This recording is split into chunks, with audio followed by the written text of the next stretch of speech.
महाराजांनी विचारलं, भगवंत ह्या सर्वांमध्ये माझी चुकी काय?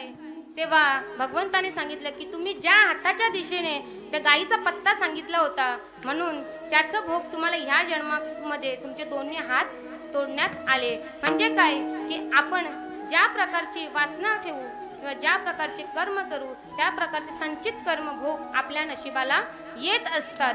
मग जीवन जगत असताना त्या भगवंताचं आपण सतत नामचिंतन केलं पाहिजे.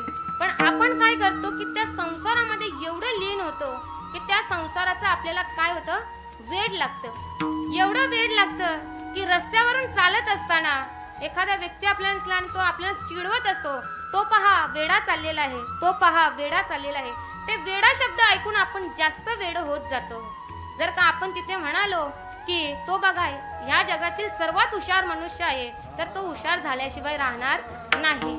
की तरी सुद्धा आपण त्या संसारामध्ये